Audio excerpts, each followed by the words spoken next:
நிறைய இடங்கள்ல நம்ம பார்க்க முடியுது நாம் தமிழர் கட்சியிலேருந்து எல்லாரும் விலகுறாங்க அப்படின்ட்டு. இப்போ நீங்க நாம் தமிழர் கட்சியில இணைஞ்சிருக்கீங்க. திராவிடர் தமிழர் போர், அந்த போர் தொடங்கி இருக்கு. தமிழ் தேசியவாதிகள் தமிழர்கள் ஒரு தேசிய இனமாக ஒன்று தர வேண்டிய தேவை இருக்கு. சின்ன சின்ன மனக்கசப்பால வெளியேறணும். ஆனா இன்னைக்கு வெளியிருக்கிற பல ஆளுமைகள் மீண்டும் நாம் தமிழர் கட்சிக்குள்ள வர சூழல் உருவாக்கிட்டு இருக்கு. தமிழ் தேசியம் பேசிக்கிட்டு ஒரு புதிய எதிரி வரான், அவனை ஒன்னா நின்று நம்ம எதிர்க்கணும். தமிழர் தேசிய இனத்துக்கு, தமிழ் தேசிய தத்துவத்துக்கு ஒரு பிரச்சனை வந்தா தமிழர்கள் நாங்கள் ஒன்னா நிக்கணும்னு காமிக்கணும். இல்ல திராவிடத்தின் மூலவராக இருக்கிற ஈவே ராமசாமி நாயக்கர் ஒரு மிகவும் பிற்போக்குத்தனமான கருத்துக்களை முன்வைத்த அந்த நபரை வீழ்த்துவதன் வழியாகத்தான் தமிழ் தேசிய அரசியலை கட்டமைக்க முடியும். ஈவே ராமசாமி நாயக்கர் வீழ்த்தப்பட வேண்டிய ஒரு நச்சு பாம்புன்னு நிறைய பேர் பதிவு செஞ்சுட்டாங்க. சரியான நேரத்தில் ஈவே ராமசாமி முகத்தறி அண்ணன் கிளிக்க ஆரம்பிச்சார். அங்க தொட்டார், இங்க எல்லா பக்கமும் பெட்ரோல் கொண்டு வீசுவேன், கொலை செஞ்சிருவேன், வீட்டுக்கு காவல்துறை அனுப்பி அத்துமீறுவது, இதெல்லாம் உலக தமிழர்கள் பார்த்துட்டு வேடிக்கை பார்த்துட்டு சும்மா இருப்போம்னு பெரியார் இயக்கங்களோ திராவிட இயக்கங்களோ நினைச்சாங்கன்னா அது கிடையாது. கட்சியிலேருந்து விலகி உங்களுக்கு வேற கட்சி, அதாவது திராவிட கட்சிகளோட கூட்டணி உங்களுக்கு ஏன் தோணலையா? கண்ணன்ட்ட இருந்துட்டு வெளியே போன அத்தனை பேரும் யாரெல்லாம் இன்னைக்கும் திமுக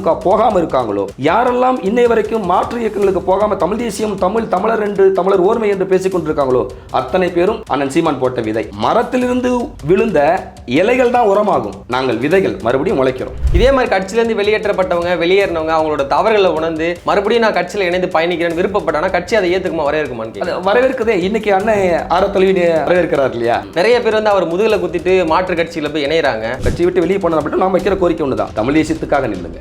திராவிடத்தின் பால் போய் சாய்வதோ, இந்திய தேசிய கட்சிகளின் மீது போய் சேருவதோ அதை நாங்கள் வன்மையாக கண்டிக்கிறோம். அது தவறு, அது வரலாற்று பிழையாயிரும். அண்ணன் அதியமான் அவர்கள் கட்சியில் இணைகிறாரு, ஆனா யாரு செய்தியாளர்கள் யாரும் வரல. ஆனா ஒரு ஒன்றிய செயலாளர் நாம் தமிழ் கட்சியில போனாரு, ஒரு கிளை செயலாளர் நாம் தமிழ் கட்சியில போனாரு கூட அது டைட்டில் கார்டா போட்டு செய்தியை பரப்புறாங்க. சரி, நான் ஒரு சவால் விடுறேன், எல்லா பெரியாரே திராவிட இயக்கத்துக்கு ஆதரவா இருக்கிற ஊடகங்கள்லாம் என்கிட்ட பேட்டி கேட்க சொல்லுங்க, நான் கட்சியில் இணைஞ்சிருக்கேன் மறுபடியும். இப்ப சீமான் அவர்கள் இது வரைக்கும் பாத்தீங்கன்னா எந்த கட்சியோடையும் கூட்டணி வைக்காம தனித்து போட்டியிடுறாரு. இதே மாதிரி கடைசி வரைக்கும் அவர் நிப்பார் நினைக்கிறீங்களா? உறுதியா நிப்பார். ஒவ்வொரு முறையும் ஒருத்தனை நீங்க எத்தனை முறை சந்தேகிப்பீங்க? அவர் நெஞ்ச புலந்து காமிக்க சொல்றீங்களா?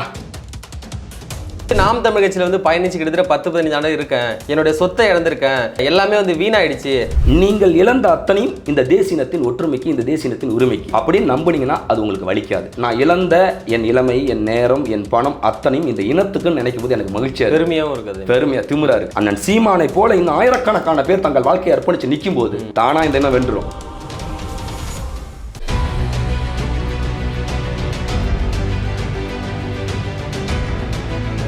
அன்னை பர்னிச்சர்ஸ், அன்னை திருமண சீர்வரிசை பொருட்கள், டிவி, ஃபிரிட்ஜ், வாஷிங் மெஷின் உள்ளிட்ட 200க்கும் மேற்பட்ட பொருட்கள் அடங்கிய திருமண சீர்வரிசை ரூபாய் 99,000 மட்டுமே. தமிழகம் முழுவதும் இலவச டோர் டெலிவரி. தொடர்புக்கு 7550144440 9345044044. உலகெங்கும் வாழக்கூடிய தமிழ் சொந்தங்கள் அனைவருக்கும் வணக்கம். இன்றைய நேர்காணல் நம்மோடு இணைந்திருப்பவர் திரு அருள் இனியன் அவர்கள்.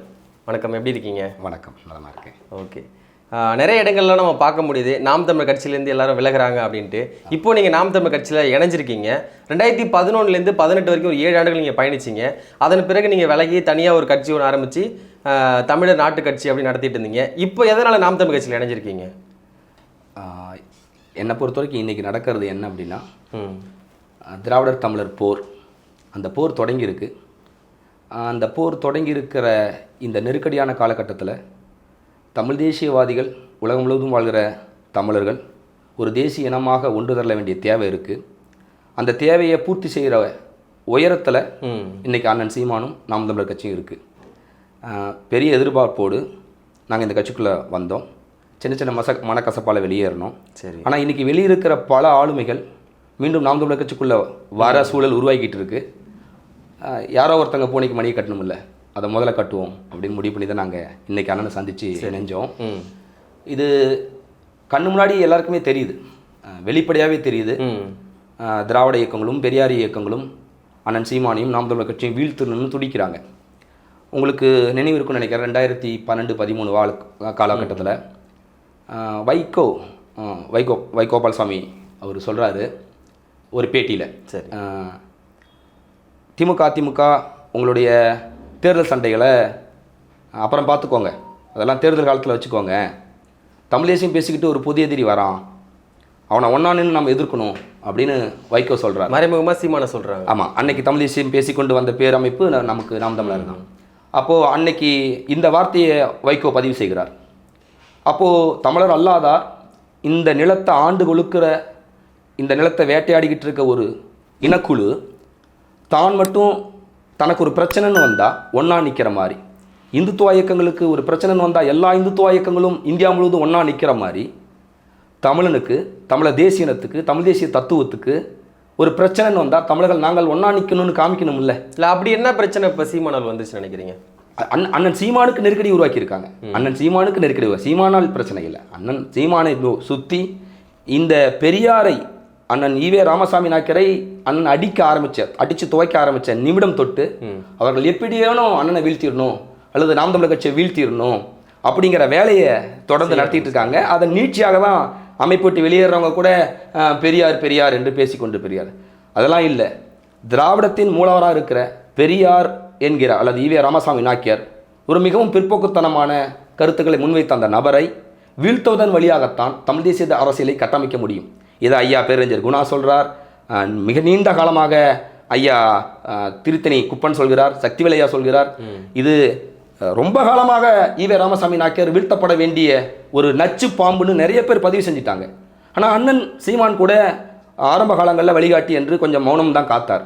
ஆனால் தமிழ் தேசிய தத்துவத்தின் தேவை, அதன் இன்னைய காலகட்ட தேவை, சரியான நேரத்தில் ஈவே ராமசாமியின் முகத்தறியை அண்ணன் கிழிக்க ஆரம்பித்தார். அவர் அங்கே தொட்டார், இங்கே எல்லா பக்கமும் பெட்ரோல் கொண்டு வீசுவேன், கொலை செஞ்சிருவேன், வீட்டுக்கு காவல்துறை அனுப்பி அத்துமீறுவது, இதையெல்லாம் உலகத் தமிழர்கள் பார்த்துட்டு வேடிக்கை பார்த்துட்டு சும்மா இருப்போம்னு பெரியார் இயக்கங்களோ திராவிட இயக்கங்களோ நினைச்சாங்கன்னா அது கிடையாது. உலகத் தமிழர்கள் அண்ணன் சீமான் பின்னாடி நிற்போங்கிறத சொல்கிறதுக்காக தான் வந்திருக்கும். சரி, ஓகே. நிறைய அமைப்புகள்லாம் வந்து கட்சியிலேருந்து வந்து வெளியேறாங்க, தனியாக கட்சிகள் ஆரம்பிக்கிறாங்க, நிறைய கட்சியில் போய் கூட்டணி வைக்கிறாங்க. நீங்கள் கட்சியிலேருந்து விலகி உங்களுக்கு வந்து வேற கட்சி, அதாவது திராவிட கட்சிகளோட கூட்டணி வைக்கணும் உங்களுக்கு ஏன் தோணலையா? எனக்கு எப்பொழுதுமே அந்த நிலைப்பாடு கிடையாது. நான் நம்மளுடைய நீங்கள் அண்ணன் அடிக்கடி ஒன்று சொல்லுவார், கட்சியிலேருந்து வெளியேறும்போது இறகுகள் விழ தான் செய்யும் அல்லது இலைகள் விழ தான் செய்யும் அப்படின்னு சொல்லுவார். அது சரிதான், ஒரு வளர்கிற மரத்தில் இலைகள் விழ தான் செய்யும். இலைகள் உதிரதான் செய்யும், அதில் சருகுகள் உதிரதான் செய்யும், அதில் மாட்டுக்கருத்து இல்லை. ஆனால் என்னுடைய பார்வை என்னென்னா, நாங்கள் என்னை போல இருக்கிற இன்னும் நிறைய தம்பிகள், தம்பி சேலம் பார்த்திபன், தம்பி அரசேந்திர சோழன், இப்படி நிறைய பேர் மறுபடியும் கட்சியிலேருந்து விலகி நிற்கிற நிறைய உறவுகளோடு பேசியிருக்காங்க. சேலம் ஜெயசீலன், ஈரோடு பள்ளிப்பாளையம் அண்ணன் ராமச்சந்திரன், வெப்படை ராமச்சந்திரன், இப்படி நிறைய பேரோட உறவுகளோடு தொடர்பில் இருக்கும். தமிழ்நாடு முழுவதும் இருக்க மற்ற தமிழ் தேசிய இயக்கங்களோட தொடர்பில் இருக்கும். எல்லாரும் இன்றைக்கி அண்ணன்ட்ட இருந்துட்டு வெளியே போன அத்தனை பேரும் யாரெல்லாம் இன்றைக்கும் அதிமுக போகாமல் இருக்காங்களோ, யாரெல்லாம் இன்னை வரைக்கும் மாற்று இயக்கங்களுக்கு போகாமல் தமிழ் தேசியம், தமிழர் என்று, தமிழர் ஓர்மை என்று பேசிக்கொண்டிருக்காங்களோ அத்தனை பேரும் அண்ணன் சீமான் போட்ட விதை. அப்போது மரத்திலிருந்து விழுந்த இலைகள் தான் உரமாகும், நாங்கள் விதைகள் மறுபடியும் முளைக்கிறோம். இல்லை, இப்போ கட்சியிலேருந்து வெளியேறீங்க, சில பேர்லாம் வந்து நீங்களும் ஆரம்பம் வெளியேறீங்க, இப்போ இணைஞ்சிருக்கீங்க. இதே மாதிரி கட்சியிலேருந்து வெளியேற்றப்பட்டவங்க, வெளியேறினவங்க அவங்களோட தவறுகளை உணர்ந்து மறுபடியும் நான் கட்சியில் இணைந்து பயணிக்கிறேன்னு விருப்பப்பட்டானா கட்சி அதை ஏற்றுக்குமா, வரவேற்குமான்னு? அது வரவேற்குதே. இன்னைக்கு அண்ணன் தலைவி வரவேற்கிறார் இல்லையா? சரி, நான் தமிழ் தேசியத்தின் பால் பற்றுள்ள அத்தனை உலகம் முழுவதும் இருக்கிற உறவுகளிடம், வெளியேறிய உறவுகளிடம் நான் வைக்கிற கோரிக்கை ஒன்று தான். இது ஒரு குடும்ப சண்டை, அண்ணன் தம்பி சண்டை. நான் நேற்று ஏதாச்சும் என்னுடைய நண்பர் ஒருத்தர் பேசிட்டு திடீர்னு நீங்கள் நாம் தமிழர் ஆதரிக்கிறீங்கன்னு, முகநூல் ஆதரிக்கிறீங்க அப்படின்னு சொன்னார். நான் சொன்னேன், எங்கள் அண்ணனை யார் வேணாலும் எங்கள் அண்ணனை நாங்கள் அடிப்போம், ஆனால் எங்கள் அண்ணனை யாரும் அடிக்கக்கூடாது அப்படின்னு சொன்னேன் விளையாட்டுக்கு. அந்த மாதிரி. அதனால எங்களுக்குள்ளே இருக்கிற உள்முரண் ஒரு நட்பு முரண் மாதிரி, சரிங்களா? அது தமிழ் தேசிய இயக்கங்கள் இப்படி இருக்கலாம், அப்படி இருக்கலாம், இல்லை இந்த கருத்தை இப்படி வச்சிருக்கலாம், இல்லை இந்த அமைப்பு இப்படி கட்டியிருக்கலாம்னு சொல்கிறதெல்லாம் அது ஒரு நட்பு முரண், அது பகை முரண் இல்லை. ஆரிய திராவிடம் வீழ்த்தப்பட வேண்டும், தமிழர்கள் தங்களின் உரிமையை அடையணும், அந்த லட்சிய கொள்கைக்காக இன்னைக்கு காலகட்டத்தில் அண்ணன் சீமானோடும் நாம் தமிழரோடும் நிற்க வேண்டியது வரலாற்று கடமை. இது வரலாற்று கடமை, அதை இல்லைன்னா இப்படி எடுத்துக்கலாமாண்ணா, கட்சியிலேருந்து வெளியேறி நம்ம ஒரு கட்சி ஆரம்பிச்சு நம்ம ஒரு கட்டமைப்பாக நமக்கு பின்னாடி ஒரு 1000 பேர் 500 பேர் நம்ம சேர்த்து கொண்டு போய் மறுபடியும் நம்ம கட்சியில் வந்து நினைச்சா நமக்கு கட்சியில் ஒரு மிகப்பெரிய ஒரு பொறுப்பு கிடைக்கும், ஒரு கட்சியில் ஒரு அங்கீகாரம் கிடைக்கும் அப்படின்னு கூட எடுத்துக்க முடியுமா? இல்லை, அப்படி இல்லை. நாம் தமிழர் கட்சியை பொறுத்த வரைக்கும் உழைக்கிறவங்களுக்கு அங்கீகாரம் கிடைக்கும். எல்லா காலகட்டத்திலும் உழைக்கிறவங்களுக்கு அங்கீகாரம் கிடைக்கும். எல்லா காலகட்டத்திலும் உழைக்காதவங்க என்ன ஆவாங்க? எங்கே போனாலும் உழைச்சாதான் முன்னேற முடியும். அது கட்சியாக இருக்கலாம், பொருளாதாரமாக இருக்கலாம், வணிகமாக இருக்கலாம், வாழ்க்கையாக இருக்கலாம், உழைச்சாதானங்க முன்னேற முடியும். அப்போது நாம் தமிழர் கட்சியில் எப்பொழுதும் நான் அண்ணனோடு 10-15 ஆண்டு காலமாக இணக்கமான சூழல் தான் இருக்கிறோம். அதனால் சொல்கிறேன், அண்ணன் எப்பொழுதும் உழைப்பை மதிக்கிற நபர். இன்றைக்கும் வெளியேறிய நபர்கள் உள்ளே வந்த அத்தனை பேருக்கும் அத்தனை அங்கீகாரமும் அத்தனை பதவிகளும் கொடுத்துருக்காங்க. அதுக்கு உதாரணம் நிறைய இருக்குது. இல்லை, அப்படிலாம் கொடுத்தும் கூட சிலர் வந்து அண்ணன் வந்து நீங்கள் சொல்கிறீங்க நிறைய வந்து வளர்த்துருக்காங்க அப்படின்னு சொல்லி விதை போட்டிருக்காங்க, மரம் போட்டிருக்காங்க அப்படின்லாம். அந்த மாதிரி வளர்த்து கட்சியில் ஒரு 2ஆம் கட்ட தலைவர்களாக உயர்த்தி பார்த்தவர் நிறைய பேர் வந்து அவர் முதுகில் குத்திட்டு மாற்று கட்சியில் போய் இணைகிறாங்க. அவருக்கு ஒரு துரோகம் செய்கிற மாதிரி நம்ம பார்க்க முடியுது. அதை எப்படி பார்க்குறீங்க? இது ஒரு நீண்ட காலமாக அடக்கி வைக்கப்பட்ட, அழுத்தி வைக்கப்பட்ட ஒரு தேசிய இனத்தின் ஒரு தேசிய உணர்வு கிளர்ந்து வந்து ஒரு உரிமை போராட்டமோ விடுதலை போராட்டமோ உருவாகும் போது இயல்பாகவே இந்த தடுமாற்றம் இருக்கும்.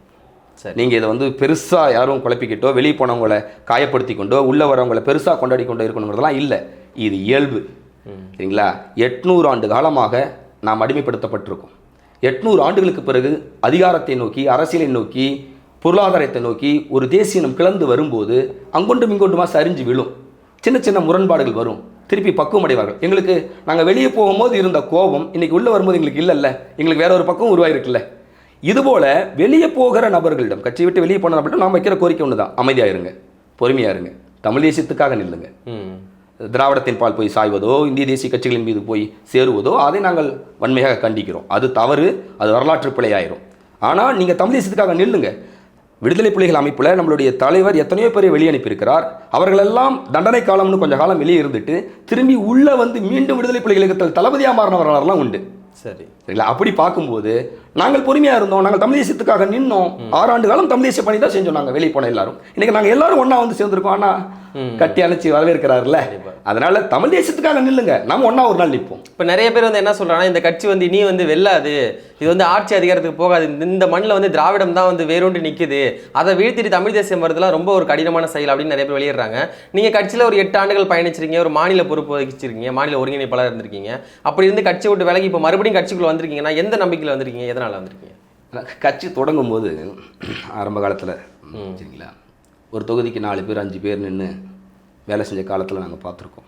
வெறும் வெற்றிடத்தில் கட்சி கட்டின காலத்தை நாங்கள் பார்த்துருக்கோம். சரி, இன்னைக்கு கட்சி 35 லட்சம் வாக்கு வாங்கியிருக்கு. இது எப்படி வீழ்ந்துருன்னு நினைக்கிறீங்க? இது எப்படி தோத்துருன்னு நினைக்கிறீங்க? இல்லை, கட்சி விட்டு வெளியில் போடுறவங்களாம் சொல்கிறாங்க, கோபத்தில் சொல்கிறது தானேங்க. நாம் தமிழ் கட்சி விழ போகிறதும் இல்லை, தமிழ் தேசிய அரசியல் இனிமேல் விழ போகிறது இல்லவே இல்லை, ஒருபோதும் அது நடக்காது. இது திராவிடத்தின் அழிவு காலம். அவங்ககிட்ட இருக்க பிம்பங்கள். இப்போ நீங்கள் ஒரு எடுத்துக்காட்டு, நேற்று உதாரணம் நீங்கள் தெரியும் நினைக்கிறேன், அண்ணன் அதியமான் அவர்கள் கட்சியில் இணைகிறாரு. அந்த ஊடகத்துக்கு அவர் பணம், அந்த செய்தியாளர் சந்திப்புக்கு பணம் கட்டுறாரு. ஆனால் செய்தியாளர்கள் யாரும் வரல. ஆனால் ஒரு ஒன்றிய செயலாளர் நாம் தமிழ் கட்சியில் போனார், ஒரு கிளை செயலாளர் நாம் தமிழ் கட்சியில் போனார் கூட அது டைட்டில் கார்டாக போட்டு செய்தியை பரப்புகிறாங்க, போய் பேட்டி எடுக்கிறாங்க. இத்தனை பெரியாரிய திராவிட இயக்கத்தின் ஊடகங்கள் எல்லாம் காசை கொட்டி சீமானுக்கு எதிராக இவ்வளோ பரப்புரை செய்கிறாங்க. சரி, நான் ஒரு சவால் விடுறேன் இந்த இதன் வழியா, எல்லா பெரியாரிய திராவிட இயக்கத்துக்கு ஆதரவாக இருக்கிற ஊடகங்கள்லாம் என்கிட்ட பேட்டி கேட்க சொல்லுங்க, நான் கட்சியில் இணைஞ்சிருக்கேன். மறுபடியும் பேட்டி கொடுக்குற மாதிரி நான் உங்கள்கிட்ட கொடுக்குறேன், நம்மகிட்ட கொடுக்குறேன், நீ என்ன கேள்வி வேணாலும் கேளு. இங்கே பாருங்க, இது வந்து தமிழ் தேசியம் எழுந்துடக்கூடாதுன்னு தமிழர் அல்லாதார், குறிப்பாக இந்த நிலத்தை ஆண்டு கொளுத்து கொண்டிருக்கிற விஜயநகர வாரிசுகள், விஜயநகர சிற்றரசின் வாரிசுகள், அகதிகளாக அங்கிருந்து நவாப் மன்னர்களால் அடித்து விரட்டப்பட்டு அகதிகளாக இங்கே வந்த ஒரு கும்பல் இந்த நிலத்தை ஆண்டுகிட்டு இருக்கு. அந்த கும்பல் தான் இதை வீழ்த்த துடிக்குது. இந்த வரலாற்று புரிதலில் உள்ள அத்தனை பேரும் அண்ணன் சீமான் பின்னாடி அணிவித்து நிற்போம், வரலாறு மாறும். ஆட்சியாளர் செய்யக்கூடிய தவறுகளை மக்கள்கிட்டையும், மக்களுடைய குறைகளை வந்து ஆட்சியாளர்கிட்ட கொண்டு போய் சேர்க்க வேண்டியதுதான் ஊடகத்தினுடைய கடமை, அதுதான் அவங்களோட பொறுப்பு. அப்படி இருக்க ஊடகம் வந்து நீ நடுநிலையே இருக்குன்னு நினைக்கிறீங்களா நீங்கள்? இந்தியாவோட ஊடகங்கள் அனைத்தையும், இந்தியா முழுவதும் இருக்கிற ஊடகங்கள் அனைத்தையும் எப்படி இந்துத்துவ இயக்கங்களும் அல்லது பிஜேபியும் கட்டுப்படுத்துகிறதோ அதுபோல தமிழ்நாட்டில் இருக்கிற எல்லா ஊடகங்களுக்கும் மாதம் ஊக்கத்தொகை கொடுத்து கட்டுப்படுத்துறது யாரு? இதே திமுக அரசு. ஐயா ஸ்டாலின் கட்டுப்படுத்தினா அவங்க எப்படி அந்த கட்டுப்பாடுக்குள்ள வராங்கன்னு நான் கேட்குறேன். பணம் தாங்க இங்கே எல்லாத்தையும் தீர்மானிக்குது. நீங்கள் இன்னைக்கு தமிழ்நாட்டில் இருக்கிற பெரும்பான்மையான ஊடகங்கள் தமிழ்நாட்டில் நடக்கிற இத்தனை கொலை, கொள்ளை, வழிபறி, கற்பழிப்பு இத்தனையும் வேடிக்கை பார்க்குறாங்க. அப்படியே இந்த நாடே அமைதி பூங்காவாக இருக்குது. ஒருவேளை ஒரு மாற்றி யோசிப்போம், ஒருவேளை இன்னைக்கு அதிமுக ஆட்சியில் இருந்ததுன்னு வச்சுக்கேன், இந்த ஊடகங்கள் இதுவரைக்கும் நடந்த கற்பழிப்பு, இன்னைக்கு நாடு முழுவதும் கிராமமாக இருக்கிற கஞ்சா, இந்த மது பொருட்கள் இவ்வளவும் நீக்கமர பரவி இருக்கு. அப்போ இதே அதிமுக ஆட்சியில் இருந்தால் இந்த ஊடகங்கள் எப்படி ஒப்பாரி வைப்பாங்க? இல்லை, மற்ற மாநிலங்களை திரும்பி பார்க்கக்கூடிய ஆட்சி நாங்கள் கொடுத்துருக்கோன்னு ஸ்டாலின் அவர்கள் சொல்கிறாங்க. அப்படி சொல்கிறதாக ஊடகம் சொல்லுது, அப்படி சொல்கிறாங்க.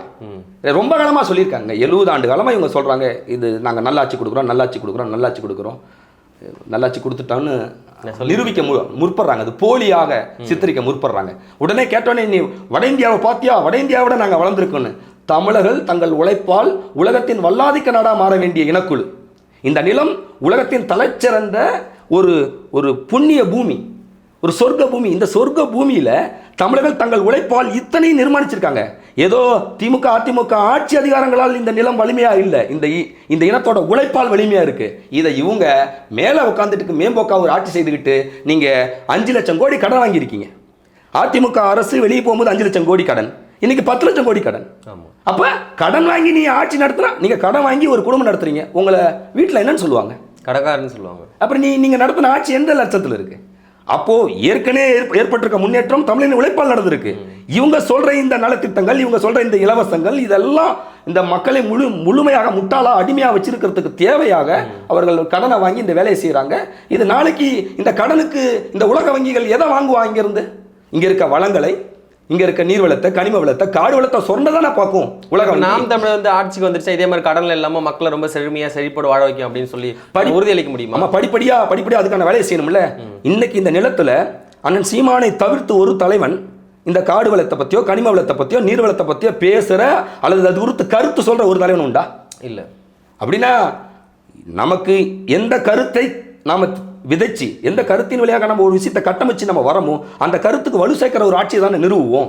அப்ப இந்த மண்ணை, இந்த மக்களை, இந்த வளங்களை இந்த மக்களுக்கான வளங்களாக மாற்றுகிற செயல் திட்டத்தோடு 15 ஆண்டு காலமாக களத்தில் இருக்கிற நாம் தமிழர் கட்சி அதிகாரத்துக்குள்ள வரும்போது தான் இந்த நிலம் அத்தனையும் பாதுகாக்கப்படும். இப்போ சீமான் அவர்கள் மேலே நிறைய வந்து குற்றச்சாட்டு முன் வைக்கிறாங்க. என்னன்னா வந்து அவர் வந்து கட்சியில் வந்து யாரையும் வளர விட மாட்டேங்கிறாரு, முக்கிய பேச்சாளர்லாம் தன்னை தாண்டி வளர்ந்துடக்கூடாது அப்படின்னு நினைக்கிறாருன்னு சொல்லிட்டு நீங்க இப்போ கட்சிக்குள்ள வந்துருக்கீங்க, உங்களுக்கு அந்த மாதிரி எண்ணங்கள்லாம் இது எழலையா? எனக்கு அப்படி ஒரு எண்ணமே இல்லைங்க. அது வந்து வெளியே போகும்போது ஏதாவது ஒரு கோபத்தில் பேசுறது தான். மற்றபடி அந்த மாதிரி அவர் நினைக்கிற ஆள் கிடையாது. அப்படி நினைக்கிற ஆள் அவர் இயல்பாகவே அப்படி ஒரு உண்மை சொல்ல போனால் வெள்ளந்தியான மனிதன். அப்படி நினைக்கிற ஆளே கிடையாது. அவருடைய திரைத்துறை காலத்திலிருந்தும் திரைத்துறையில் இருக்கிற நபர்கள் அண்ணன் சீமானை பற்றி பேசும்போது நீங்கள் சில பேட்டிலாம் கேட்டிங்கன்னா அவங்கேயுமே பல பேரை உருவாக்கி உற்பத்தி செய்து அந்த துறையிலுமே வளர்த்து எடுத்திருக்கிறார். இங்கேயுமே நிறைய இளைஞர்களுக்கு நிறைய வாய்ப்புகளை கொடுத்து, நிறைய மேடைகளை கொடுத்து, பேசவும் எழுதவும் வாய்ப்புகளை கொடுத்து நிறைய உருவாக்கியிருக்காரு. அதை நான் கூட வந்து பார்த்துருக்கேன். அவர் வந்து வளர விடமாட்டார் அப்படிங்கிறதெல்லாம் யார் சொல்கிறாங்கன்னா வளர்ந்தவங்க சொல்கிறாங்க. எப்படி சொல்கிறாங்க? அவரால் வளர விடமாட்டார் அப்படின்னு யார் வெளியே வந்து சொல்கிறா? வளர்ந்தவங்களாம் வந்து சொல்கிறாங்க. அப்படி பார்த்தா கட்சியில் பொதுச் செயலாளர் இன்ன வரைக்கும் அறிவிக்கப்படவில்லையா? என்ன காரணம்? இங்கே ஒவ்வொரு அமைப்புக்கும் ஒரு அமைப்பு யுத்தி இருக்கும். நாங்கள் எல்லா கட்சியிலையும் பொதுச் செயலாளருங்கிறது கண்டிப்பாக இருக்க வேண்டிய இல்லைங்க. அதான் நான் ஆரம்பத்தில் இயங்கி கொண்டு இருக்கும்போது இந்த அமைப்பு சிக்கல்கள், இந்த அமைப்பு குறித்து நான் அண்ணன்கிட்ட பேசியிருக்கிறேன், நிறைய முரண்பட்டிருக்கேன். ஆனால் நான் யோசிக்கிறேன், இன்றைக்கி காலகட்டத்தில் இன்றைக்கி இருக்க சூழலில் இன்றைக்கி ஒரு வெள்ள நடிகர் விஜய் வருகிறார். பல லட்சக்கணக்கான தொண்டர்கள் வந்து, பல லட்சக்கணக்கான இளைஞர்கள் வந்து எந்த கொள்கையெல்லாம் தாண்டி சும்மா ரசிகர் கூட்டமாக போகிறாங்க. எம்ஜிஆர் காலத்தில் ஒரு ரசிகர் கூட்டம் இந்த நிலத்தில் அழிஞ்சுது. அப்புறம் விஜயகாந்துக்கு ஒரு ரசிகர் கூட்டம் இந்த நிலத்தில் அழிஞ்சுது. தலைமுறையாக ரசிகர்கள் நடிகர்களுக்காக அழிஞ்சு கொண்டே இருக்கிறாங்க. இந்த காலகட்டத்தில் இந்த ஒரு அமைப்பை, ஒரு தமிழ் தேசியத்துக்குன்னு ஒரு அமைப்பை கட்டும்போது நாம நினைக்கிற வேகத்தில் ஒரு அமைப்பை கட்டிட முடியாது. அது கொஞ்சம் காலம் எடுத்துக்கொள்ளுங்கிறத நாங்கள் வெளியிலிருந்து உணர்ந்திருக்கோம். அதனால எனக்கு தெரிஞ்சு அண்ணன் சீமான் ஒருவேளை அந்த இந்த புற அழுத்தத்தால தான் கொஞ்சம் கொஞ்சமாக சரி பண்ணிட்டு வராரு, சரியா அமைப்பை கொஞ்சமாக நிர்மாணிச்சுட்டு வராரு அப்படின்னு நான் நினைக்கிறேன். தேர்தல் அரசியலில் பார்த்தீங்கன்னா கிட்டத்தட்ட ஒரு 8-9 ஆண்டுகளாக நாம் தமிழ் கட்சி போட்டிட்டு இருக்காங்க. கிட்டத்தட்ட வந்து 1லேருந்து தொடங்கி 8.2 வரைக்கும் வந்து அங்கீகரிச்சு வந்திருக்காங்க. இது அடுத்த கட்டத்துக்கு வந்து, அதாவது 2026 இருக்கட்டும் இல்லை 31 இருக்கட்டும், இது எப்போ வந்து ஆட்சி அதிகாரத்தை நோக்கி போகணும்னு நீங்கள் எதிர்பார்க்குறீங்க? நீங்கள் ஆட்சி அதிகாரத்தை நோக்கி கட்டாயம் நம்ம போய் ஆகணும். அதை தாண்டி இல்லை போகுமான்ற ஒரு எதிர்பார்ப்பு உங்கள் எல்லாருக்குமே இருக்கான்ற? கட்டாயம் போகும் இல்லைங்களா? அந்த வளர்ச்சி போக்கில் தானே இருக்குது. நீங்கள் வீழல் அல்ல. நீங்கள் இன்னொரு விஷயத்தை கவனமாக கவனிக்கணும். எல்லா கட்சிகளும் கூட்டணியை தொடர்ந்து கூட்டணி மூலமாக வாக்கு வாங்குறாங்க. அந்த வாக்கெல்லாம் நம்ம ஒரு பொருட்டாக கணக்கிலே எடுத்துக்க தேவையில்லை. தனிப்பெரும் 100க்கு 8 பேர் அண்ணன் சீமானை ஆதரிச்சிருக்கிறாருன்னா மற்ற எல்லா கட்சிகளுக்கும் மீதி கட்சிகளை நீங்கள் அந்த பகுதியை சதவீதத்தை நீங்கள் பிரிச்சிங்கன்னா 8% கம்மியாக இருக்குங்கிறேன். திமுக அதிமுக கூட இருக்கலாம். ஒரு ஏறக்குறைய நீங்கள் கொஞ்சம் அதிகமாக இருந்தால் ஒரு 10% 15% இருக்கலாம் மற்ற கட்சிகள். இவங்க கூட்டணி இல்லைன்னா கண்டிப்பாக கூட்டணி இல்லாமல் அண்ணன் சீமான் வாங்கியிருக்க வாக்குங்கிறது ஒரு அபரிதமான வாக்கு, ஒரு பிரம்மாண்டமான வாக்கு. ஆனால் இந்த வாக்கில் ரொம்ப முக்கியமாக நீங்கள் கவனிக்க வேண்டியது, இப்போ ஐயா விஜயகாந்துக்கு 14% வாக்கு விழுது. திடீர்னு ஒரு கூட்டணிக்கு போறார், 5% வாக்கு விழுது. சரிங்களா? இப்போ ஒரு தடவை பார்த்தீங்கன்னா திமுக 25% வாக்கு வாங்குது, திருப்பி பார்த்தீங்கன்னா ஒரு 15% வாக்கு வாங்குது. இப்படி ஒவ்வொரு தேர்தலையும் இந்த வாக்கு சதவீதம் கூட்டணியை பொறுத்து மாறிக்கொண்டே இருக்கு. ஆனா நாம் தமிழர் கட்சிக்கு என்ன நடக்குது? 1, 4, 7, 8.2 அங்கீகரிக்கப்பட்ட கட்சி. அப்ப வளர்ந்து கொண்டே இருக்கு. அப்படின்னா இதில் நம்ம கவனிக்க வேண்டியது என்னன்னா, தமிழ் தேசியத்தை ஆதரிக்கிற வாக்காளர்கள் தங்களுடைய வாக்கை மாற்றி செலுத்துறதே இல்லை. இது வரலாற்றில் மிக முக்கியமான சமயம். ஏன்னா நீங்க கிராமங்களில் நீங்கள் போய் நீங்கள் பிரச்சாரம் செய்ய போகும்போது நான்லாம் சாகிற வரைக்கும் ரட்டலப்பா, நான்லாம் சாகிற வரைக்கும் உதவி செய்யப்பான்னு சொல்லுவாங்கல்ல, பரம்பரை கட்சி கட்சிப்பான்னு சொல்லுவாங்கல்ல. இன்னைக்கு ஒன்று உருவாயிருக்கு, நான் சாகிற வரைக்கும் நாம் தமிழருக்கு தான் வாக்கு செலுத்துங்கிற காலம் உருவாயிருக்கு. இது ஒரு நல்ல மாற்றம் இந்த நேரத்தில் நடக்குது.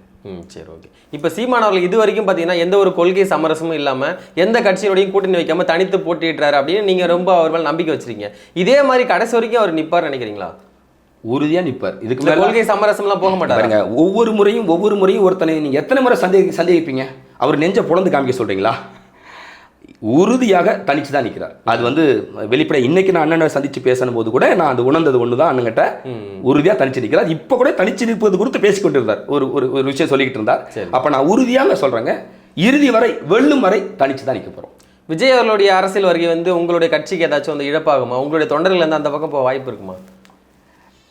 இப்போ சொன்னதுதான், வாக்கு நாம் தமிழருக்கு விழுந்த வாக்கு ஒருபோதும் மாறப்போவதில்லை. நாம் தமிழருக்காக வந்த தத்துவத்தை நேசித்து வந்த ஒருத்தரும் வெளியேற போறதில்லை. வரப்போற வாக்கு ஒருவேளை உங்களுக்கு அவர் பக்கம் போக வாய்ப்பு இருக்குமா? ஒரு சின்ன தடை இருக்க வாய்ப்பு இருக்கு. நீங்க நம்ம 1.1% வாக்கு வாங்கிட்டு அடுத்த தேர்தலை சந்திக்க போகும்போது 2018 அந்த பார்லமெண்ட் தேர்தலை சந்திக்க போகும்போது கமலஹாசனுடைய ஒரு என்ட்ரி, சரிங்களா? இந்த கமலஹாசன் உள்ள வந்தது ஒரு பெரிய சிக்கலை பண்ணுச்சு. இல்லைன்னா நம்மளுடைய வாக்கு சேதம் அதிகரிச்சிருக்கும், சரிங்களா? அப்போ மாற்று சிந்தனையோடு புதிய வாக்காளர்கள் வரும்போது இந்த புதிய கட்சி வருவது ஒரு தடையாக தான் இருக்கும். அது நம்ம மறுக்க தேவையில்ல. கமலஹாசன் ஒரு தடை சக்தியாக வந்தார், இன்னைக்கு விஜயும் ஒரு தடை சக்தியாக வரார். நீங்க கமலஹாசன் அந்த தடை சக்தியாக வரும்போது, அந்த திரைக்கவர்ச்சியோடு வரும்போது தமிழ் தேசியங்கிற வார்த்தையை அவர் முன்னிறுத்தல இல்லை. தமிழ் தேசியங்கிற வார்த்தையை முன்னிறுத்ததுனால அது ஒரு பெரிய வீழ்ச்சியை சந்திக்கிறார். இது தமிழ் தேசியத்துக்கான காலம். இதை மறுபடியும் இவர்கள் புரிஞ்சுக்கிட்டு தான் விஜய் கட்சி ஆரம்பித்து வரும்போது தமிழ் தேசியமும் திராவிடமும் என் இரு கண்களுங்கிறார். ஏன் திராவிடம் மட்டும் சொல்லிட்டு போக வேண்டியதானே? இத்தனை ஆண்டு காலமாக இந்த நிலத்தை ஆடுறது திராவிடம் தானே. திராவிட தேசமும் தமிழ் தேசியம் எப்படி ஒன்றாகும்? திராவிட தேசியம் ஒரு மாய தேசியம். அப்படி ஒரு தேசியமே இல்லை, அப்படி ஒரு மொழியே இல்லை, அப்படி ஒரு இனமே இல்லை. ஆனால் தமிழ் தேசியமும் தமிழரும் இனமும் நிலமும் உண்டு. ஒரு நீண்ட நெடிய காலமாக ஒரு நிலத்தில் வாழ்கிற ஒரு மொழி பேசுகிற, ஒரு பண்பாட்டை கொண்ட, ஒரு கலாச்சாரத்தை கொண்ட, சரியா, ஒரே சிந்தனை ஓட்டத்தை கொண்ட ஒரு மக்கள் கூட்டத்துக்கு பேர் தான் ஒரு தேசியம். அப்படி ஒரு தேசியமாக தமிழர் தேசியம் இருக்கு. எங்க திராவிட தேசியம் இருக்கு? எங்க திராவிட மொழி இருக்கு? அப்போ தமிழ் தேசியம் திராவிட தேசியம் ஒன்னே இல்லை. அப்போ ஒன்னு நீ ஏன் சொல்றாரு விஜய்னா? விஜய் ஒரு மசாலா படம் எடுக்க ட்ரை பண்றாரு. அந்த மசாலா படம் என்னன்னா, ரெண்டையும் கூட்டாஞ்சோரா போட்டுக்கும், எல்லாரும் ஓட்டு போடுவான். ஐயா, நடிகர் விஜய் அவர்களுக்கு ஒண்ணுதான் சொல்றோம், தமிழ் தேசியத்தின் ஒத்த வாக்கு கூட நீங்க வாங்க முடியாது. சில ஒரு நபர்களை நீங்க காசு கொடுத்து விலை கொடுத்து வாங்கிடலாம், உங்க கவர்ச்சியால சில நபர்களை விலை வாங்கிடலாம், ஆனா வாக்க வாங்க முடியாது. நான் வந்து நாம் தமிழ் கட்சியில் வந்து பயணிச்சு கிட்டத்தட்ட 10-15 ஆண்டு இருக்கேன். என்னுடைய சொத்தை இழந்திருக்கேன், என்னுடைய உழைப்பை நான் இங்கே செலுத்திருக்கேன், எல்லாமே வந்து வீணாயிடுச்சு, எனக்கு வந்து ரொம்ப வருத்தம் அளிக்குது, நான் கட்சி விட்டு விலகிற நிறைய பேர் வந்து சொல்றதை பார்க்க முடியுது. நீங்க ஒரு 8 ஆண்டுகள் பயணிச்சிங்க, மறுபடியும் இப்போ இந்த கட்சிக்கு வந்திருக்கீங்க. உங்களுக்கு அந்த மாதிரி ஒரு எந்த ஒரு எண்ணமும் வரலைங்களா? எங்க அது, ஏன்னா இது ஒரு பொருளாதார யுகம் தம்பி, பொருளாதார யுகம். இந்த பொருளாதார யுகத்தில் இயல்பாகவே ஒரு அரசியல், ஒரு பேரமைப்பை, ஒரு எளிய பிள்ளைகள் ஒன்றா சேர்ந்து கட்டும்போது பொருளாதார இழப்பு ஏற்பட தான் செய்யும். அந்த இழப்பின் ஊடாக சில நேரங்களில் கொஞ்சம் அவசரப்பட்டு சில பதவிகள், இன்னைக்கு நான் உனக்கு ஒரு ஒன்றிய பதவி கொடுத்துருக்கேன், இல்லை அந்த ஒன்றிய பதவியை நான் நீக்கிட்டு வேற ஒரு பதவி கொடுக்குறேன், இல்லை எனக்கு அந்த பதவி தான் வேணும்னு, இந்த பதவி சண்டைகள் அல்லது இது வந்து உலகம் முழுவதும் அமைப்புகளை நடக்கும். ஆனால் இதில் வந்து நாங்கள் பொருளாதாரத்தில் இழந்துட்டோம், நேரத்தில் இழந்துட்டோம், எங்கள் வாழ்க்கையை இழந்துட்டோம்னு சொல்கிறத நான் என்னவா பார்க்க விரும்புகிறேன், இல்லை அந்த உறவுகளுக்கு அப்படி சொல்கிற உறவுகளுக்கு என்னவா நான் சொல்ல விரும்புகிறேன்னா, நீங்கள் இழந்த அத்தனையும் இந்த தேசியத்தின் ஒற்றுமைக்கு, இந்த தேசியத்தின் உரிமைக்கு அப்படின்னு நம்பினீங்கன்னா அது உங்களுக்கு வலிக்காது. கண்டிப்பாக இல்லை. நான் வந்து என்னோட PhD படிப்பை பாதியில் நிறுத்திட்டு வந்தேங்க. நாம் தமிழர் கட்சியில் என்னை மாநில பரப்புரையாளர் என்னை அறிவிக்கிறாங்க. அப்போ தேர்தல் நெருங்குது, இன்னும் 1 ஆண்டு காலம் தான் தேர்தல் இருக்குது. மாநில பரப்புரையாளர் என்னை அறிவிச்சிட்டாங்க. என் மனசு என்ன சொன்னிச்சுன்னா ஒன்று தான் சொன்னிச்சு, நமக்கு கட்சி ஒரு பதவி கொடுத்துருக்கு, கல்வியா இந்த இனத்துக்கான வேலையான முடிவெடுக்கும்போது PhD படிப்பை பாதியிலே விட்டுட்டு நான் வெளியே வரேன், காரைக்குடி அழகப்பா கட்சியிலேருந்து வெளியே வரேன். 1 ஆண்டு காலம் முழுக்க அரசியல் பண்ணி தான், முழுக்க பிரச்சாரம் தான், பரப்புரை தான் நான் செஞ்சேன், சரிங்களா? பிற்பாடு நான் தொடர்ந்து 4 ஆண்டு காலம் கட்சிக்காக தான் உழைச்சேன். நான் சொன்ன மாதிரி அமைப்பு புரிதலுக்காக, அமைப்பு இயங்கலுக்காக சில முரண்பாடுகள் வந்து நான் சில நெருக்கடியின் காரணமாக நான் வெளியே ஏறுறேன், சரிங்களா? நான் வெளியே போயும் தமிழ் தேசத்துக்காக அமைப்பு கட்டி வேலை செஞ்சுக்கிட்டே இருக்கிறேன், சரிங்களா? நிறைய புரிதல் வருது, சரியா? நான் இத்தனை 15 ஆண்டு காலமாக நான் தமிழ் தேசத்துக்கு வேலை செஞ்சுருக்கேன், சரியா? நான் சொல்கிறேன், நான் இழந்த என் இளமை, என் நேரம், என் பணம் அத்தனையும் இந்த இனத்துக்குன்னு நினைக்கும் போது எனக்கு மகிழ்ச்சியாக, பெருமையாகவும் இருக்குது, பெருமையாக திமிரா இருக்குது. 800 ஆண்டுகளுக்கு பிறகு ஒரு தேசியத்தின் மகன் தன்னுடைய வாழ்க்கையை அர்ப்பணித்து நிற்கிறான், சரியா? அண்ணன் சீமானை போல இன்னும் ஆயிரக்கணக்கான பேர் தங்கள் வாழ்க்கையை அர்ப்பணித்து நிற்கும் போது தானா இந்த இனம் வென்றுரும். அதுக்கான வேலையை தான் நீங்கள் செய்யணும். அப்புறம் நான் இழந்துட்டேன்னு சொன்னால் அது என்ன அர்த்தம்? கொடுக்கலாம். இப்போ கட்சியில் வந்து இப்போ நீங்கள் ஒரு 15 ஆண்டுகளுமே நீங்கள் கட்சி நடத்திட்டு இருக்கீங்க, நாம் தமிழர் கட்சி. இந்த கட்சி வந்து இது வரைக்கும் இல்லாத ஒரு ஆண்டில் இந்த ஆண்டு வந்து பார்த்தீங்கன்னா நிறைய பேர், அதாவது 2025 சொல்கிறோம், நிறைய பேர் வந்து வெளியே இருந்து நம்ம பார்க்க முடியுது. அப்படி இருக்கும்போது 2026 எலெக்ஷனில் வந்து நம்ம எதிரொலிக்காதா? நமக்கு வந்து வாக்கு வங்கி வந்து குறையாதா? நான் சொல்ல மாதிரி இது கலையுதிர் காலமா இலையுதிர் காலமான்னு எனக்கு தெரியல.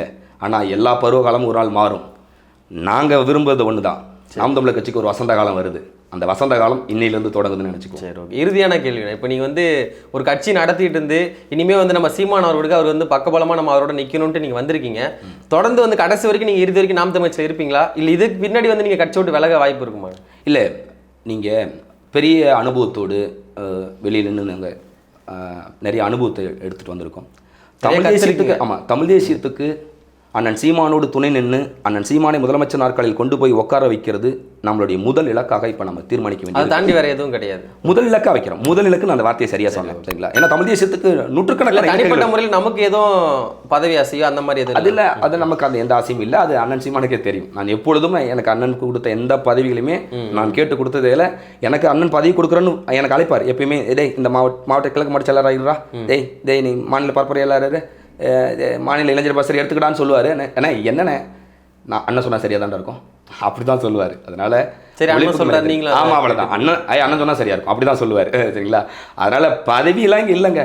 இனத்துக்கு வேலை செஞ்சுட்டு செய்ய வந்திருக்கிறோம். இது வரைக்கும் இனத்துக்கு தான் வேலை செஞ்சுருக்கோம், சாவர வரைக்கும் இனத்துக்கு வேலை செய்வோம். இந்த இனத்தின் ஒற்றுமை தான் முக்கியம். அதுதான். தொடர்ந்து பயணிங்க. எங்களுடைய வாழ்த்துக்கள். நன்றி, வணக்கம். வணக்கம்யா, நன்றி. சாட்டை எடுத்து நாட்டை திருத்து இளம் தலைமுறை.